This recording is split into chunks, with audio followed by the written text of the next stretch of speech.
Hi, everybody. It's me, Carol from Healthcare Potholes. I'm going to talk more about the healthcare potholes and God's Word. I don't know how to explain it, but I had been very sick, battling this bladder infection for quite some time. And I had been on about 7 different antibiotics when you think about it. I had been on nitrofurantoin, clindamycin, um, cefepodine.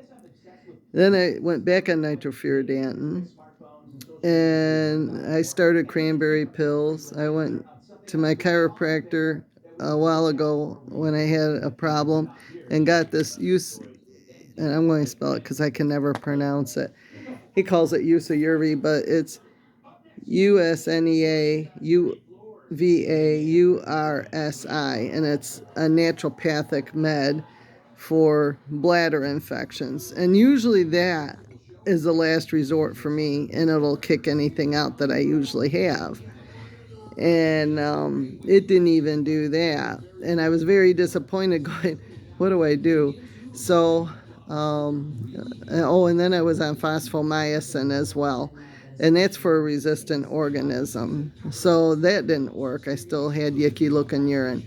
So I ho-hummed around about it and thought, what do I do here?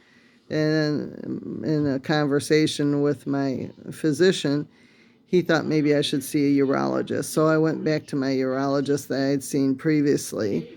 And I had gone 2 days before I saw his partner and gave a urinalysis, and they sent it out for culture when they saw how bad the urinalysis was.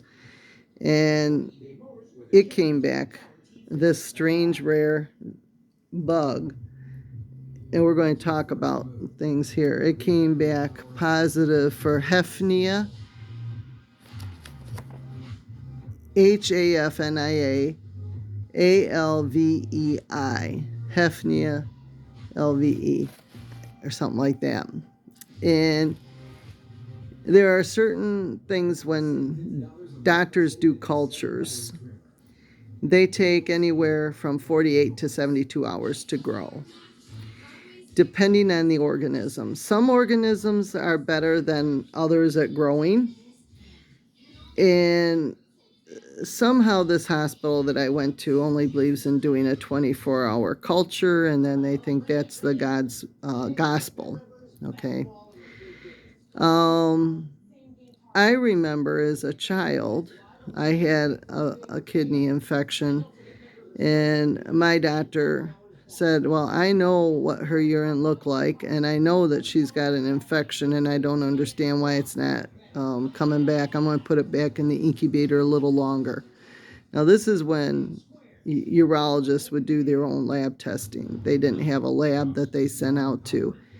So he put it back in for another 24 hours, and it did finally grow out, and I was put on the right med, and I got over that infection.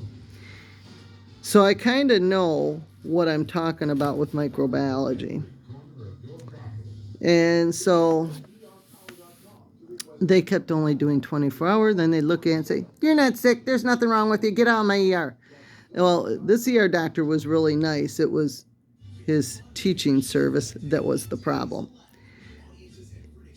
And one of the ID doctors that should have known better. So I wonder where she got her license from, too. But anyhow, I had a positive culture. Here is a culture report. You see all those little meds running down the paper? If it has an R, it's resistant, which means it doesn't work. If it has an S, then it means it works. If it has an I, it's sort of like, not really all that great, not all that bad.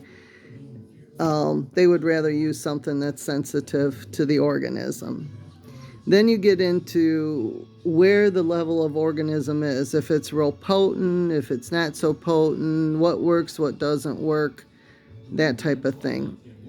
So when I picked up, I had my brother take me up today because I basically got kicked out of the hospital with only one bag of antibiotic, and they didn't treat my mag upstairs like they should have, and So there was all sorts of issues with that facility.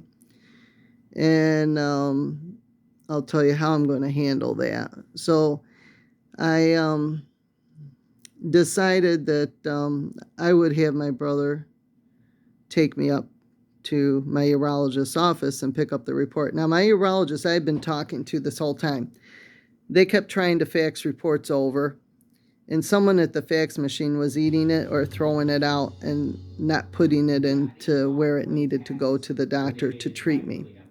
So this was very frustrating. Now, my urologist does not use the lab for cultures where I normally go to. It doesn't go into my chart either. So that makes it even harder, in all fairness, for the doctors at the system to really care for me. He sends it out to a certain lab, and then they send him the report. So it took about a week for me to get everything, and then they called me and gave me the report, and then I decided I was not doing good. I hadn't had anything for, a little while. I was going to go up to ER and have them treat me. So they were going to admit me. Well, then this guy had something else to say about that. He refused to treat me. So sometimes when nurses know more than doctors, it gets to be baffling. So, anyhow, my urologist was trying to do what he could do. He was very upset that they were not listening to his patient because he had his staff call his nurse and give me the report and tell me what could be used on it that would work really good. And I trust my urologist, I trust my doctors in the outside sector. But when you go into the hospital, you're going to have a teaching or a non teaching team for most practicalities. So, a lot of hospitals do not allow your internist or family doctor to round, they leave it to a hospitalist to do the care in the hospital. That way they can concentrate on their patients in the office. Okay, I'm not saying it's a bad system or a good system or anything, that's just the way it works. So I'm being the nurse Carol here to tell you. So, anyhow, I was praying to God a lot over this. Matter of fact, one night while I was laying there in short stay unit, I had a TV that finally worked, and I was listening to my religious programs, and I kept hearing this little voice say, when you leave the hospital, go get your report and drop it off to everybody. So I thought, okay, Lord, you're telling me to do that. That is your voice, and that's what you're telling me to do. That's just not convoluted in my mind. I will do that. So it was rather late when we got home, and I was exhausted and very weak and debilitated because I only had one bag of IV antibiotic. And this was 2 days later with nothing, and I was chilling to the bone. And I said to my brother, I says, I'm just not well. I want to just go in, lay down, go to sleep, and tomorrow we'll see what we do. Maybe we'll go up and get the lab report. So that's what we did. We called up there, and they had said that I could get a copy of the lab report. So I asked them to make me 3 copies. And so we went there. And I was going to go into ER, but they could not, at a different facility, get a copy of the lab report. Believe it or not, they could not get a copy of it. So I thought that was interesting.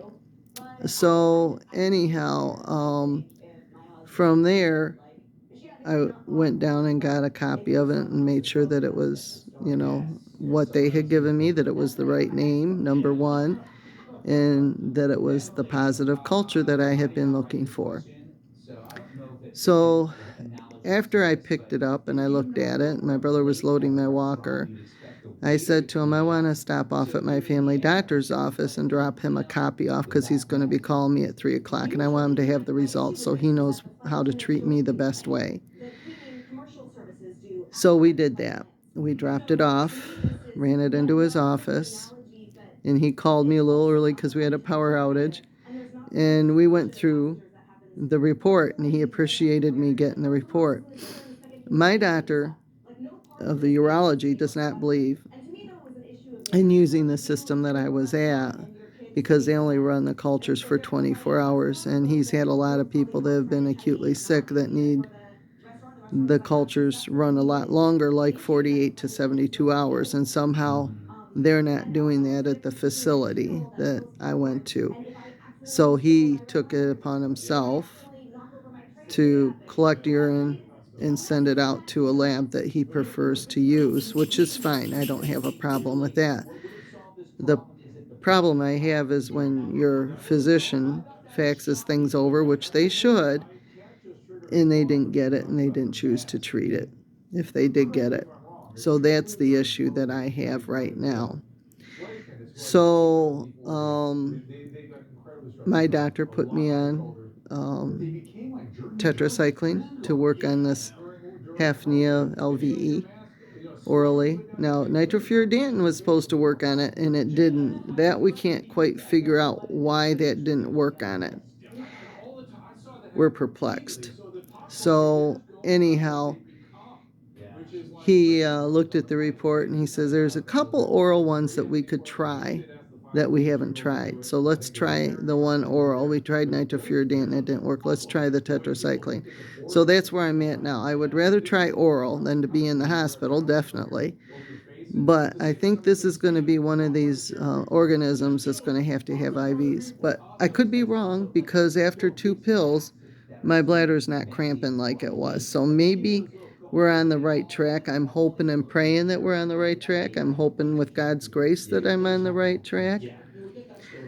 But I told the girl at doctor's office that I will be taking and putting this in an envelope, a copy of it, and sending it to the doctor that discharged me. And I said,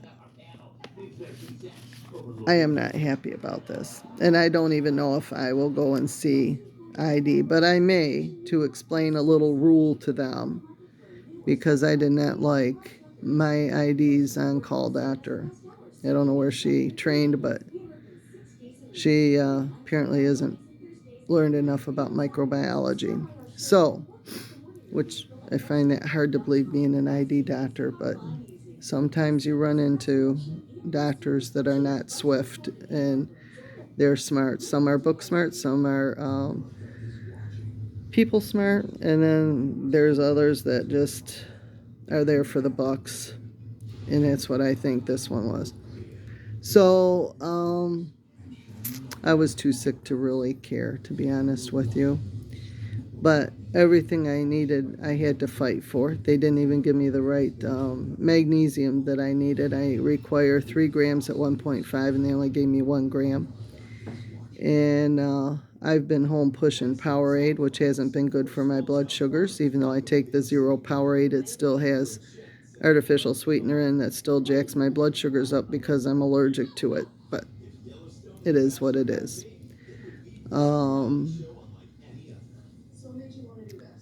Also, the other thing is when you have an allergy.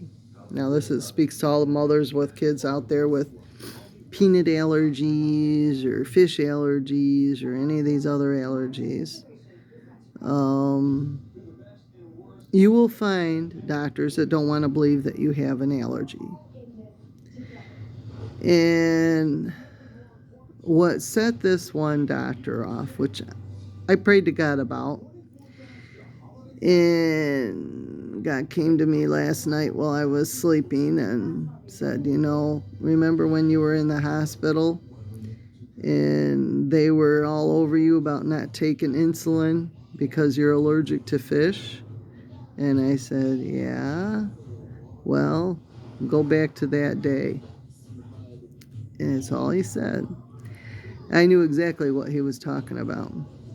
My doctors and that service would come in, jam their pen into their book or their paper or whatever they had, and their computer, whatever they were using, in anger because I could not take insulin. And how dare I not be able to take insulin because it's based in fish. And the semaglutide is in fish base as well.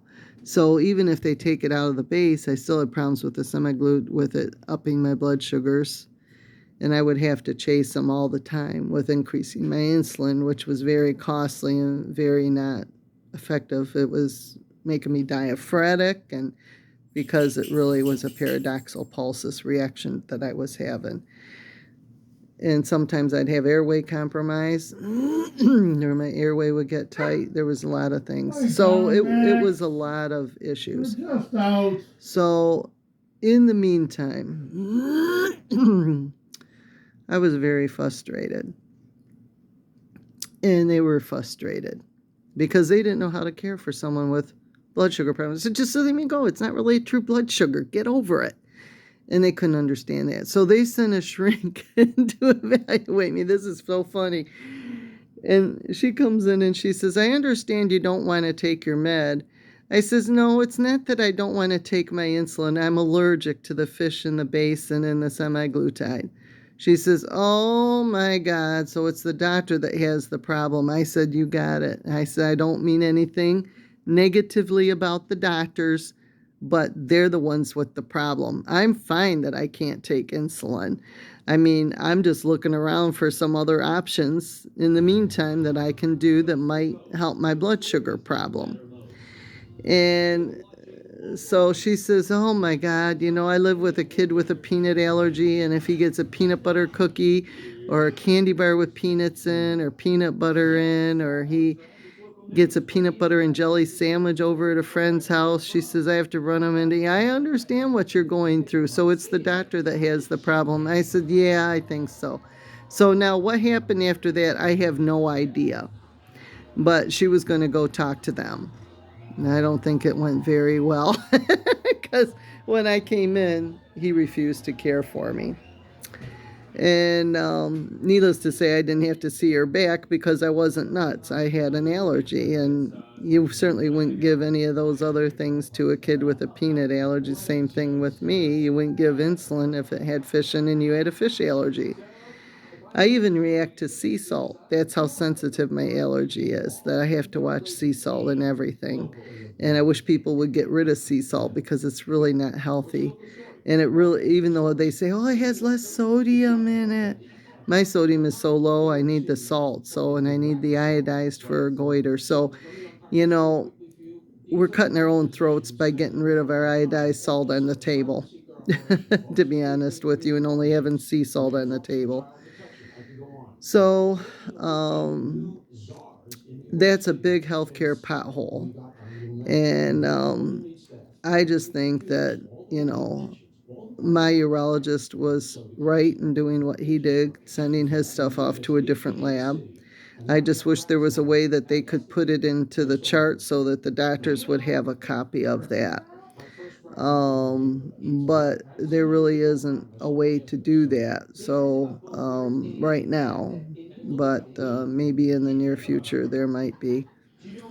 So, with that being said, I'm glad I listened to the little voices that I don't want to say voices, but from God. Because in the meantime, I was praying to God, how do I, move this mountain? How do I move this establishment? How do I get better? What do I do, Lord? How do I handle this? And he kept telling me all the way along, go get the copy of the report, take the copy of the report to your doctor, and then go from there. And that's what I'm doing. So, and then I have a copy to take to the ER for it to be down there. So if I come in and if this one med doesn't work, they have a copy of the report. And then I'm going to send a copy off to the other two doctors, so they're aware, because I just think it was totally inappropriate the way I was treated. And in the meantime, how do you deal with a situation like I was in, where you're totally not appropriately treated and you've gone around with the doctor?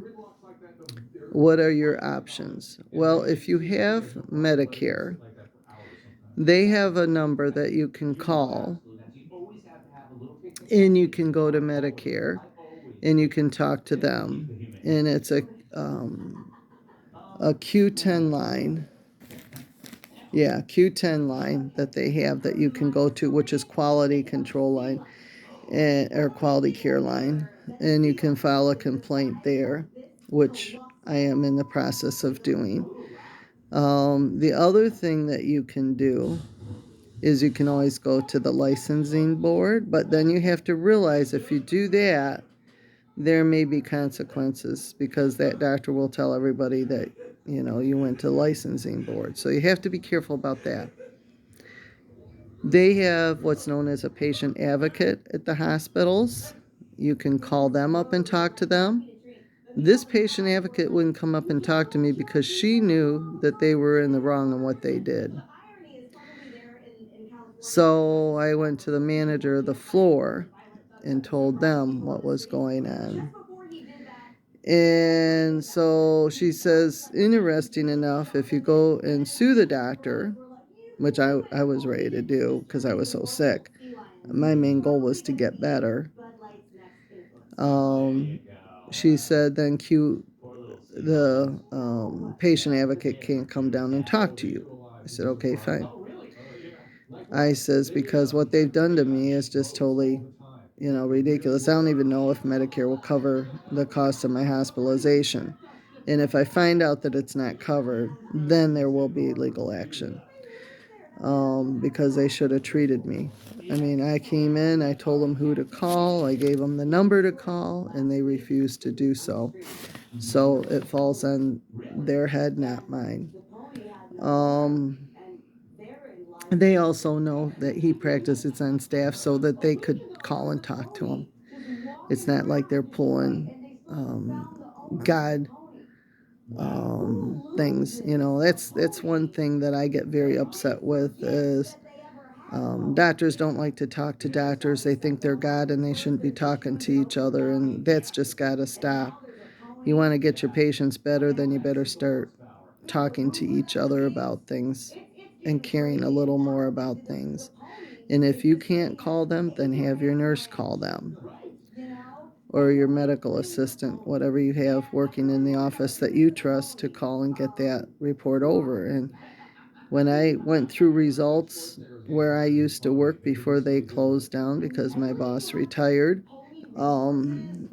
you take and you write down what you saw in the report and what was abnormal, so that doctor has it right smack in front of them when they walk in the door and they can see that report.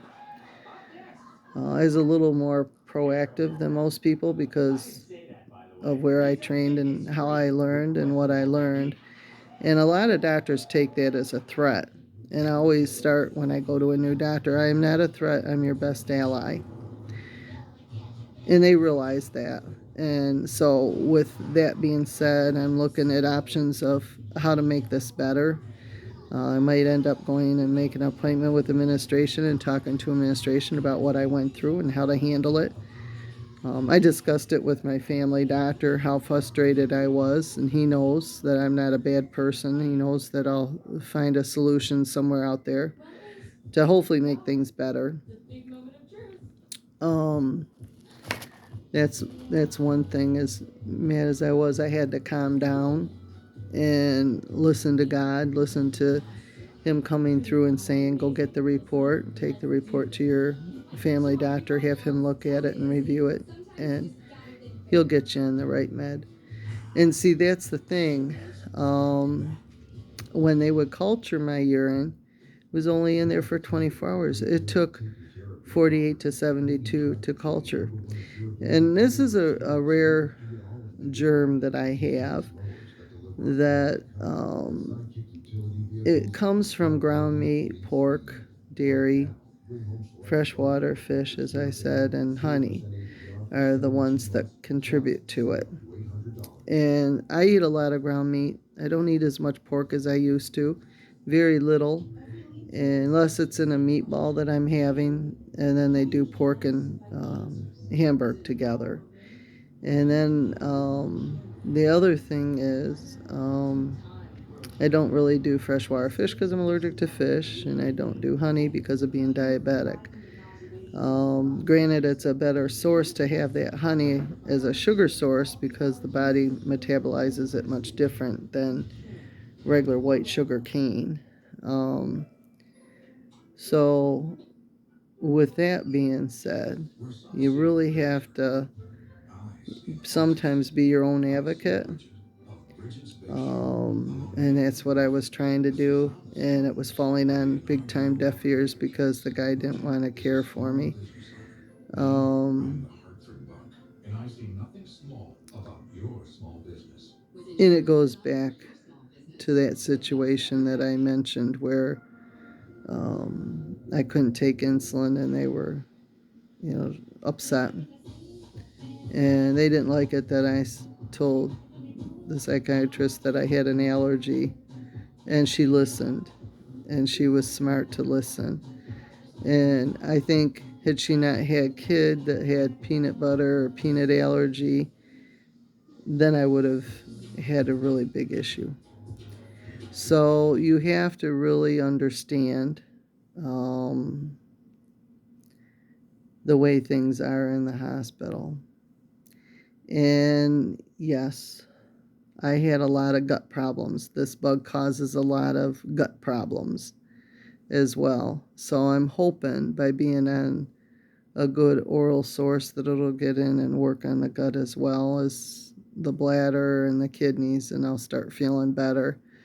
Um, After I took my first pill, I went and laid down and I slept until about 10 o'clock, and then I got up and said, that bladder, the edge is taken off, but now it's back full force, and I just took another antibiotic. So hopefully it'll get in and start doing its thing.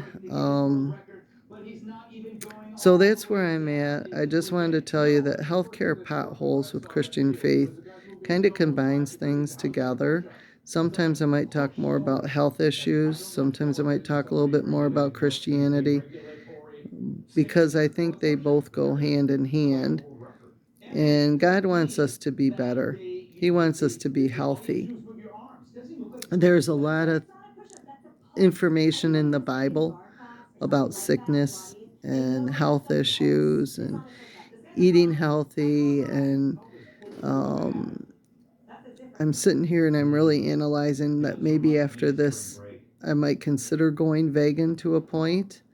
Um, my brother and I stopped for dinner on the way home because I said from the hospital, I says, well, doctor's offices are closed now, so I can't go get the report. So why don't we just stop here and eat? So we did, and it's my local place that I like to go and have good food. And we had a nice talk with the manager, and I kind of poked at her a little bit to find out where they got certain things from. And she said, well, when we bought supplies here, then I knew where. But now that everything goes to a central location, I really don't know what they're using, except that they have 3 sources that they use. And that's all that she could tell me. So that wasn't too helpful, but it was in a sense. And we had a nice conversation. She's a sweetheart. So, and I don't think, to be honest with you, that I picked this up at any of the places in the outside sector, that it could have been from the grocery store where I buy my ground meat. But then I'm just like, I don't know. It could have been the hospital where I had ground meat. It could have been any one of those places that they may have changed sources or something. I don't know. But I'm going back to it's got to be from ground meat or something. So, anyhow, I'm very sick about this. So I thought, I did a lot of praying about it. And I totally feel, when I came home, I still hadn't been on anything. I was just very tired and drained, and I went to bed basically and hoped in the morning I'd be okay. And I prayed to God, come tell me why I was mistreated like this. I don't think people should have to go to bat when they're so sick for their hospital care. Um, I brought back times I went to bat for my parents when they were sick, and got absolutely nowhere some of the times. And sometimes things fall on deaf ears, because doctors sometimes feel that they're God. and they need to realize that there is only one God, and it's the ultimate, as I call him, the kahuna. And, you know, you may have gone to med school, did your med school training. Maybe you're resistant because your parents made you go to med school because they were a doctor. I had some kids like that that I went to school with where their parents were doctors or their dad was and wanted them to become a doctor, and they really didn't want to become a doctor, and there was a lot of hostility there, and they really didn't want to be there practicing, but they had to do it because that's what their parents paid for them to do. Um, and sometimes you get burned out on the profession. And for the longest time in Arizona, I was working 2 to 3 jobs in Arizona, and I had nurse burnout picture on my refrigerator that someone had drew, and I just loved it. And I chuckled because it was so true, you know. Tattered pocket from your pens in your pocket, bloodshot eyes from the late hours, you know, tattered tennis shoes running after doctors for orders. I mean, it was kind of a funny thing poking at a nurse of Foley because he could never go to the bathroom and he had to make it quick to get back to your patients. And so it was kind of a candy bar hanging out of the pocket. And there was all sorts of funny things with that nurse burnout. And I wish I could find a copy of that. I mean, I just loved it. And I had it on my computer, but it crashed, and I don't know if I kept the hard drive or not. So anyhow, it was a lot of fun things, and um, I can understand sometimes the frustration, but they also have to understand that cultures do grow after 24 hours. They grow in the 48 and 72 one. And I remember my urologist putting a culture back in longer. And quite often, you have in microbiology, you have a cornmeal agar and you have a blood agar, and sometimes they'll grow on cornmeal, sometimes they'll grow on blood agar. So it just all depends. So they will run it on both. Usually, my urologist, when I grew up as a little kid, until he died when I was adult, would run it on both agars, and that's what he had in his office, and he would do them on both agars. And he knew that when I came in and gave a urine, if it was cloudy and not looking good, and he did a culture and it came back no growth after 24, he'd put it back in for 48 and 72. And they're just now saying that 24 is final. That's not true. He would put it back and it would grow out. And he would say, I know when she was in what her urine looked like because I have the dip here and I have my microscopic analysis, and it should be growing out something. And so when I went back as an adult, as a nurse, and talked to him, he and I had a very long talk about things, about my kidney problem and my kidney condition and everything. And that was one of the things, he looked at my records that I had brought back for him to see because I lived out in Arizona for 9 years. So I brought my 9 years of records back and had him look at everything because he would be taking care of me when I came back. And he just shook his head because sometimes there were only 24 in the chart and not 48 or 72. And he says, you were so right to go back and tell him to redo things for a lot longer. He says, I'm impressed with you. I think I'll send you to med school if you want to go. Well, I turned him down. I should have listened to him and I should have took him up on the offer, but I turned him down. Now I don't want to incur that bill at my age, and with my debt record, I got to get my debt record paid down. Then we'll see where I'm at in a few years and see if I want to go back to med school. But I'm seriously thinking at my age I might do it. And that's not just a threat. After this, I'm just, think things need to be run a little bit bigger. Or I'll go into hospital management and make sure that things get done from a management standpoint the correct way. So,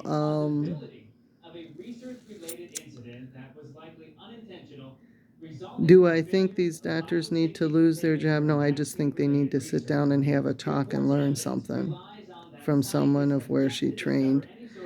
and listen to the doctors that care for me as well, because they didn't. That was the other thing. I had a change in my thyroid. That was scary to me to see suspicious in nature on a report, and nobody would discuss it. Well, I asked my doctor, my family doctor today about that, and he says, "You know what, Carol?" He says, "It's okay." He said, "I'll rescan you in 6 months and we'll recheck it." Now, they don't consider that I'm having pain where the nodule is at, and it's changed. But um, it's all right.